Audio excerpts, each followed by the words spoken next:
शास्त्र आज्ञा करते हैं कि पूरी दुनिया में किए गए पाप तीर्थों में जाने से नष्ट हो जाते हैं। पर कब? जब तीर्थ में आप इस संकल्प से गए हो कि हे द्वारिकाधीश, मैं आ रहा हूं आपके पास, आपके दर्शन के बाद नियम ले लूंगा, ये काम जो मैंने आज तक किया है ना, इसको नहीं करूंगा अब मैं, अब त्याग दूंगा, तब तीर्थ आपके पापों को नष्ट करेगा। नहीं तो तीर्थ पे ऐसे तो फिर सारे चोरों की जमात लग जाएगी तीर्थों में, सारे गुंडों की जमात लग जाएगी, सब आते रहेंगे यहीं पे। तीर्थ इतनी आसानी से पाप नष्ट नहीं करता। पाप त्यागने की भावना से जब कोई तीर्थ में जाता है तभी तीर्थ उसके पाप नष्ट करता है। आप भाई आपको शुगर हो गया, आप रोज जाते हो डॉक्टर के पास, मेरी शुगर बढ़ रही है, मेरी शुगर, डॉक्टर आपको रोज दवाई दे देता है, फिर भी आपकी शुगर कंट्रोल नहीं हो रही। एक दिन डॉक्टर ने कहा, एक बात ये सुनो, इधर आओ, तुम रोज दवाई लेते हो, तुम्हारी शुगर कंट्रोल क्यों नहीं हो रही? अपनी दिनचर्या बताओ, सुबह नाश्ता क्या करते हो? कुछ नहीं, बस कचौड़ी खाता हूं, साथ में 2 जलेबी। फिर आपने एक दवाई दी है, वो खा लेता हूं। उसके बाद दोपहर में बढ़िया पूड़ी बनती है, बेड़ई बनती है, बढ़िया छोले की सब्जी बनती है, उसमें चावल डाल के और बढ़िया रसमलाई के साथ वो भी पा लेता हूं। रात में सोते समय पराठे बनते हैं आलू के, बढ़िया चकाचक महाराज, दही से पा लेता हूं। डॉक्टर बोलेगा, तुम्हारे चरण कहां हैं, लाओ पधरा दो हमारे सिर पे। अरे आपने दवाई तो दे रखी है भाई, दवाई दे रखी है, लेकिन तुमको सही होने के लिए परहेज भी तो करना पड़ेगा। बिना परहेज के औषधि किस काम की? ऐसे ही तीर्थों में घूम रहे हैं, दया द्वारिका पहुंच गए, कभी सोमनाथ पहुंच गए, कभी बद्रीनाथ चले गए, और जगन्नाथपुरी पहुंच गए, वृंदावन चले गए, पर अपने स्वभाव का परहेज नहीं कर रहे हैं, स्वभाव के परिवर्तन का परहेज चित्त में नहीं है, तो कैसे तीर्थ आप पर कृपा कर देगा? इसलिए जब भी किसी तीर्थ क्षेत्र में जाओ, अपने एक अवगुण का वहां पर त्याग करके आओ, तभी आपका तीर्थ जाना सफल है। नहीं तो आपका जाना केवल धन की खर्चा करके आयो, बस कोई फायदा नहीं। अपना एक अवगुण सोच करके जाओ। हे द्वारिकाधीश, हम ये नहीं करेंगे। लेकिन कलयुग के लोग बहुत चतुर हैं। महाराज जी ने कहा तीर्थ में जाके कुछ तो त्याग के आना। ठीक है, मैं रसगुल्ला नहीं खाऊंगा, गुलाब जामुन तो खाऊंगा, रसगुल्ला त्याग दूंगा।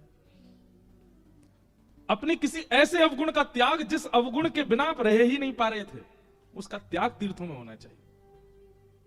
काम है, लोभ है, ईर्ष्या है, द्वेष है, क्रोध है, अहंता है, ममता है, चिंता है, किसी एक का त्याग करो। और फिर याद रहे, आपको यह ध्यान रखना है कि वो पुनः आना नहीं चाहिए। मैं द्वारिका में त्याग करके आया हूं उसका। आपका वह एक बार का द्वारिका आगमन संपूर्ण जीवन को पवित्र कर देगा, सारे पाप नष्ट कर देगा, अगर वो त्याग आपने किया तो। इसलिए कहते हैं, अन्य क्षेत्रे कृतम पापम तीर्थ क्षेत्रे विनश्यति। फिर आपने जन्म से जो भी पाप किया है या पूर्व जन्म का भी कोई पाप, सब खत्म कर देंगे ठाकुर जी एक त्याग करने मात्र से तीर्थ में। लेकिन फिर शास्त्र कहते हैं, तीर्थ क्षेत्रे कृतम पापम वज्रलेपो भविष्यति। अगर तीर्थ में दूसरी जगह किए गए पाप तीर्थ में आगे नष्ट हो जाते हैं, पर तीर्थ में यदि कोई पाप कर दिया तो फिर तो वो पत्थर की लकीर हो जाएगा, वो किसी कारण से भी नष्ट नहीं हो सकता। आपने जगन्नाथपुरी में कोई पाप किया है, आप कितना भी कुछ कर लीजिए, उस पाप से बच नहीं पाओगे आप, क्योंकि आप धाम में पाप करके आए हो। आपने बद्रीनाथ में कोई पाप किया है, सोमनाथ में कोई पाप किया है, तीर्थों में कोई पाप, हरिद्वार में कोई, और लोग करते भी हैं, आश्चर्य की बात है, तीर्थों में भी पाप करते हैं। अभी सोशल मीडिया का जमाना थोड़ा टर्न हो रहा है स्पिरिचुअलिटी की ओर। चाहे वो वीडियो ब्लॉगर्स हों, चाहे वो इन्फ्लुएंसर्स हों, वो सब अब तीर्थों में जाना प्रारंभ कर रहे हैं, पर वहां जाकर के भी वही नियम अपना रहे हैं जो गोवा में अपनाते हैं, वही नियम अपना रहे हैं जो मनाली में अपनाते हैं, वही नियम अपना रहे हैं जो सिंगापुर में अपनाते हैं, जो स्विट्जरलैंड में अपनाते हैं। इसका भुगतान बहुत कठिन हो जाएगा आपके लिए। इसलिए उनसे मेरी प्रार्थना कि तीर्थों में तो कम से कम तीर्थ के नियम के, और एक और बात सुनिए, किसी भी तीर्थ में जाने से पहले उस तीर्थ का महात्म्य जरूर सुना कीजिए। बिना महात्म्य जाने तीर्थ जाएंगे क्या लाभ? इसलिए हम रोज द्वारिका की एक बात बताते हैं आपको। मेरा स्वयं का ऐसा स्वभाव है, मैं कहीं भी जाऊं, दक्षिण में, उत्तर में, पश्चिम में, कहीं किसी भी नए तीर्थ में भी जाते हैं, वहां का कुछ ना कुछ पता चले उसके बारे में क्या भाव है। तो अन्य क्षेत्रे कृतम पापम तीर्थ क्षेत्रे विनश्यति, पर तीर्थ क्षेत्रे कृतम पापम वज्रलेपो भविष्यति। तीर्थ क्षेत्र में किया गया पाप वज्रलेप हो जाता है, परंतु स्कंद पुराण कहती है, पूरे भारत के किसी भी तीर्थ में आपने कोई पाप किया हो, उस पाप की निवृत्ति केवल द्वारिका में हो सकती है। द्वारिका में तीर्थों में किए गए पाप भी आपसे अन्य तीर्थों में कोई पाप बन गया है तो आप द्वारिका में आके क्षमा मांग लीजिए ठाकुर जी से, मुझसे जगन्नाथपुरी में ऐसा हो गया था, रामेश्वरम में ऐसे अपराध बना था, या ऐसा ऐसा हमसे उस धाम में तीर्थ में ऐसा हुआ था। आप द्वारिका में आकर के उसका प्रायश्चित करते हैं, ठाकुर जी से क्षमा मांगते हैं और पुनः ना करने का संकल्प लेते हैं। गोमती सागर में एक डुबकी लगा करके द्वारिकाधीश को प्रणाम करो, आपके तीर्थों के पाप भी नष्ट हो जाते हैं। स्कंद पुराण में फिर आगे आता है, अगर किसी व्यक्ति ने द्वारिका में ही पाप किया हो तो अन्य क्षेत्रों का तीर्थ में नष्ट होगा, तीर्थ क्षेत्रों का पाप द्वारिका में नष्ट होगा। किसी ने द्वारिका में ही पाप कर दिया हो तो उसके बारे में लिखा है, द्वारिका में किया गया पाप द्वारिका में ही नष्ट होगा, द्वारिका ही उसको मुक्त करेगा। जो समस्त तीर्थों के पाप नष्ट करने की सामर्थ्य रखता है वो द्वारिका के पापों को भी नष्ट करेगा। पर स्वाभाविक पाप नहीं होना चाहिए। स्वाभाविक पाप किसको कहते हैं?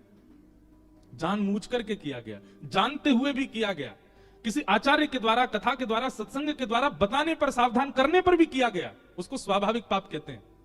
वो स्वाभाविक पाप यदि द्वारिका में भी आप करेंगे तो फिर कहां जाओगे ये तो भगवान ही जाने।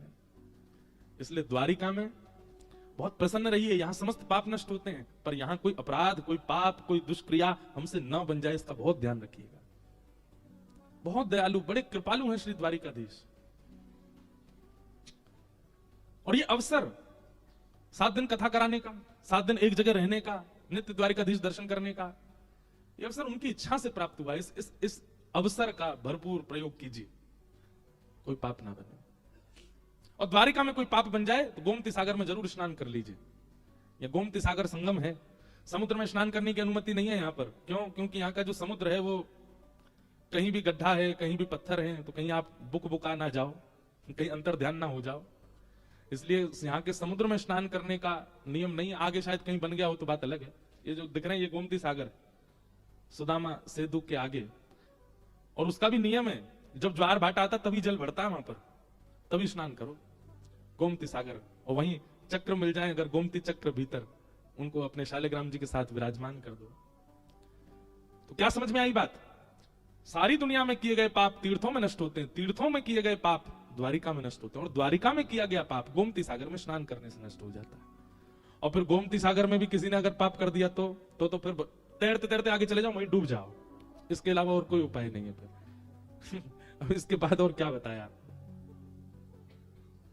बोलो द्वारिकाधीश की जय।